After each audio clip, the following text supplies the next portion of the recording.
Thank you for being here. Today we are talking about 3 steps to release the fear that is holding you back in your life.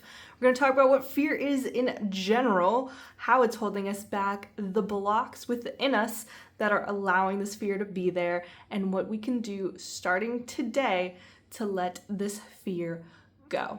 Fear for centuries, since the dawn of humans, has kept humans alive. It's kept us away from crazy, scary animals. It's kept us from going down a creepy, dark path. It's kept us alive, and why there are so many humans today is they've avoided fear and they have embraced the better path. But what is fear doing for us today? For a lot of us, fear is within our heads.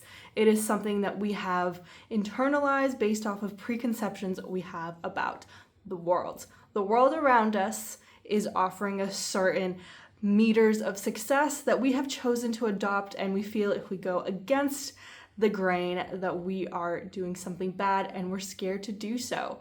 When was the last time you felt fear? When did you genuinely feel scared for your life? And when did you feel scared more so for your social life? And that second fear for your social life is probably what you're gonna think of.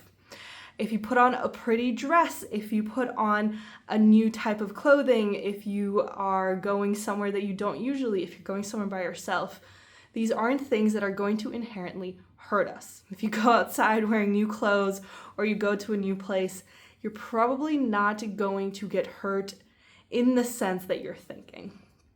And that fear is keeping you from exploring these different parts of your personality, different parts of you that you may really enjoy, but you don't know because fear is holding you back. And fear in and of itself is not a bad thing. It has allowed us to survive, but is it now keeping you from living? Is it now keeping you stuck? And that is what I realized was happening to me. I was getting so caught up in what everyone else was saying and was not saying that I just kind of fell back into the way things were supposed to be. And in 2020, I went to Target and I found these little booklets. There was 8 of them, one for each color of the rainbow. And I decided that I was gonna go onto this chakra journey. Now, the chakras are an avenue into this idea. I do not necessarily know the full truth about all of them, but I do like the way that it breaks things down and that these are things that we're all dealing with constantly. And if we can start to get used to talking about these ideas, we can start to feel better. So what I ended up doing was each month of 2021, I dedicated to one of the chakras and one of the blocks that go with that chakra. So in the month of January, I focused on the color red, fear, and red often means danger, so it is a really good connection there. And the danger in my life felt like I was behind. I was 23 at the time, and I felt like I was behind and I was never gonna catch up. Even though I was at a high-paying job, I was living on my own, I was in the way society itself would describe doing pretty well, and I still felt behind. And I realized that everybody is probably feeling this exact way, and that we could really benefit from exploring these different feelings and why they're there and what it means. So I went through and I wrote down what is fear and what it means to me and how these things are blocking me. And I realized that I had to let go of these fears because they may or may not come true.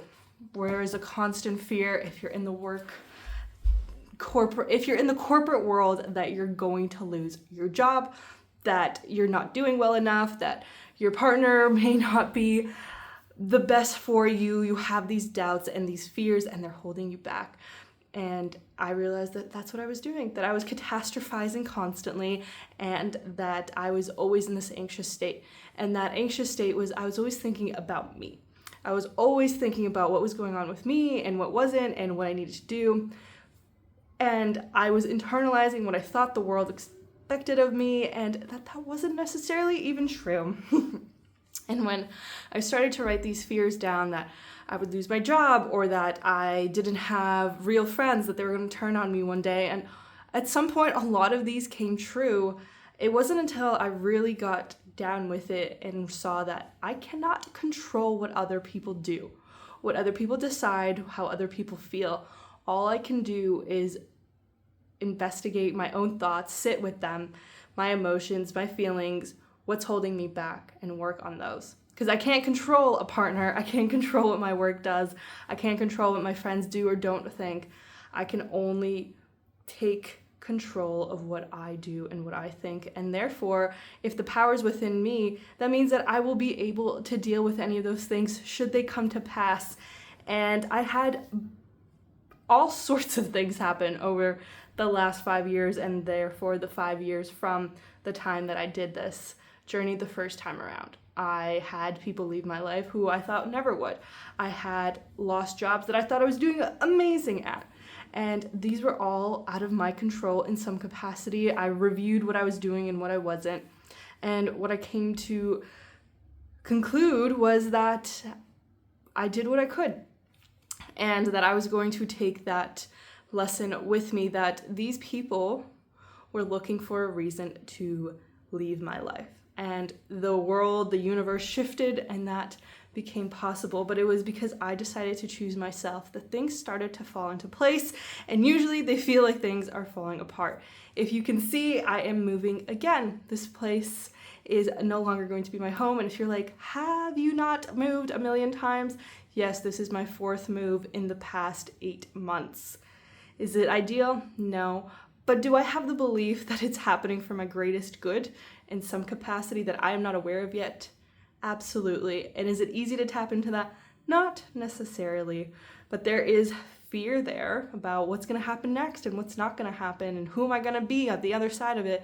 And I cannot control any of those. I can only control my decision right now and the thing that I'm going to do right after that. So fear can control us if we allow it to, if we allow other people to have a say in our lives and be the thing that we're following.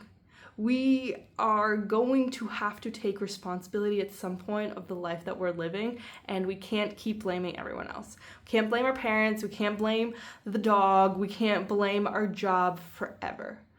And the more we do that, the less power we have, and the more the fear grows. Fear means you don't believe you have power in the situation. If you're facing a bear, you feel like you don't have power in that situation because it can outrun you, it is stronger than you, you feel like your power has disappeared. And when I started this journey back in 2021 and I did it for 8 months, I realized that the power was within me. The power is mine to control my life and to take back this perceived power that these places feel like they have over me. That friend that feels entitled to for me to answer their call whenever they feel like it. That job that feels like they can have any day of the week fully to themselves and making sure their facilities run. That does not have to be my life story. And this is quite literally how those things in my life ended. There was a friend who I'd known for 15 years who we stopped talking because I didn't answer her phone call once. There was a job who let me go because I didn't want to follow what they wanted me to do. In the sense that it wasn't in the best decision for the project and I would just be following orders, and I said, we cannot do that. And I think that spiraled into a decision about my position there. And these were all things that I was like, I'm standing on this truth. That in and of itself is scary, but it is my decision to make. It is my choice to be made. At the end of the day, you have power yourself, your choices, and what happens behind them. You do not need anyone else to validate your decisions. You don't need it, but you might be searching for it. And that may be one of these blocks that are appearing in your life. You're looking for this belief, this adoration, this achievement from other people, from other things. You want someone else to say, hey, you did a good job. And though that would be amazing that someone else hands that to us, we have to ultimately be the person that hands it to ourselves. Because when the going gets tough and you get let go, or a friend leaves, or you break up with someone, you are the one who has to pick up the pieces. No matter how many times your friends answer the call, or your parents are there to talk to you, or whoever is there to support you, you have to be the person that puts the blocks back together in the form that actually works for you. Because clearly something wasn't working before. And this doesn't mean you have to go clean slate everything in your life. But look at it. What is holding you back? What beliefs do you have about the people around you and the life that you live that are keeping you there? And are you feeling like this isn't enough for you? That you can achieve more, that you can do more, that you are worth more than you are being shown that you are doing, that you are embodying? What is it that is keeping you there? Why are you there? Why are you allowing yourself to be stuck in this place that you've always been? What fear is there? And at some point, doing the thing is a lot less scary than not. And that is how my decision to finally move down to the South ended up happening. I was like, there's nothing holding me here. Clearly, these things haven't worked out. I'm going to go and I'm going to figure it out somewhere else. And as soon as I made that decision, though scary as it was, I was traveling across the country without real understanding of what's going to happen next. I believed in myself that I would figure it out, that whatever happens next, I wasn't trusting that it was going to work out. I was trusting that I was going to deal with whatever it was, that person who came into my life, or the person who left, or the job that came, or the job that left, that all of it was going to be okay. Whatever happened, because there was something bigger, and that bigger was me being able to deal with it. And you learn in the process, but you also have to learn to trust yourself. So how can you trust yourself more right now, today? And there are quite a few different ways that we can go in and ground ourselves to the earth, to our life, to the present moment. Some of them include going out in nature or playing with animals, because they're very much in the present. You can't touch a tree in the future or in the past. You can't play with an animal in the future or in the past, or do any of those things other than in this moment right now. So go and do one of those things. That's a really easy way to ground yourself and really get connected with this world that you're afraid of.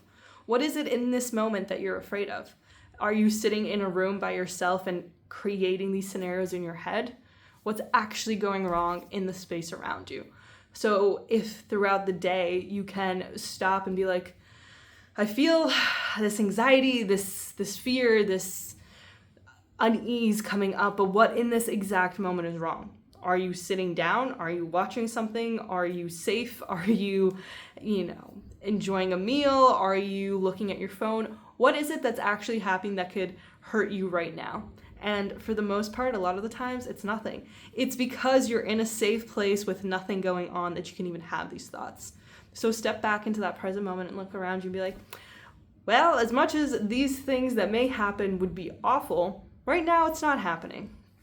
And you can either suffer multiple times when it happens, and in this moment right now, and in the future when it does happen to you, or you could choose to be like, you know what, I'm going to do in this moment what I can. I'm going to go outside and I'm going to hug a tree, or look at a pretty flower, or go play in the yard with the dog, or go play basketball, or be present with my partner, or with my friend, or with my family, or go watch a funny video. What can you do to be more present? And that will make you feel more grounded in the moment, because you can't laugh at any other time except for right now, and you can't move in any other time period except for right now. So go and do one of these things. Dance, have fun, enjoy, make something with your hands. Do something that brings you back into the present moment. And if you feel scared about what's going on, where are you handing your power off to other people? How can you stop doing that right now? If that coworker messages you something super weird or annoying, how can you decide that in this moment it's not going to affect you as much as it did before? Because it doesn't matter what happened before, right? Because it's not the present moment. And the future is only realized through this present moment. So how can you stop and look around you and be like, you know what? That was really weird that they said it that way. But right now, I'm going to go and get a coffee, or I'm going to go get a water, and I'm going to enjoy it for the next 5 minutes, and no one's going to bother me. And if they try to, I'll answer them in 5 minutes, because if it's that urgent, it'll wait. It'll be all right. If it's that urgent, they'll find someone else to help them. How can you give yourself that motivation to just be present, to let it go? They do not deserve this kind of visceral reaction from you. They don't deserve you being annoyed or mad or upset. And if they are making you feel that way, ask yourself why. Think about the reality of what it's doing to you to hold this fear, to hold this anxiety, to hold these emotions within you.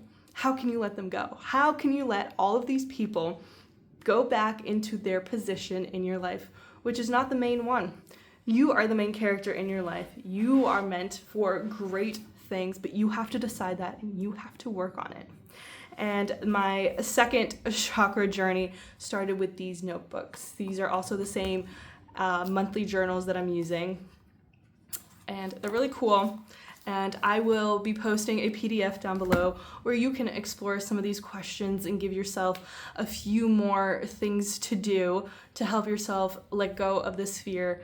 But how can you decide that you're worth more than whatever preconceived notion you have accepted? Because you're afraid because you've accepted that something is true. And how can you decide that it's not true? How can you take your power back?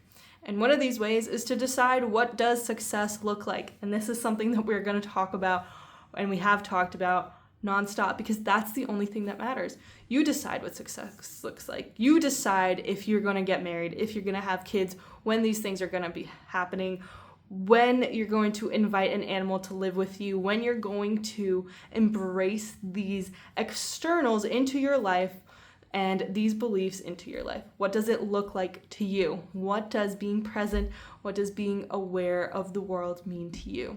Who are you as a person, and what does that translate to into your life? How can you let go of this fear today by saying, you know what? It might happen. And I had to come to terms with the fear that I might get let go. And then it happened. And then I had to figure it out anyway. So all that time that I spent over giving, over sharing, over indulging in this belief that this company was gonna one day step up for me, even though it clearly hadn't, I had to decide that that wasn't gonna continue. And that when it does happen nowadays, when I do feel like I'm constantly giving, I have to step back, and it's a lot easier to be like, no, because it's possible that this may not be in my life for that long, so why am I giving too much of myself right now?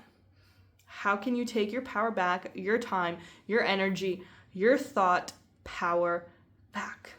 We only have so much time, and we don't know when the last day is, so we have to stop acting like we have thousands of hours left, because we don't know if that's true. Live what you can right now and let the rest go. The past isn't helping you anymore.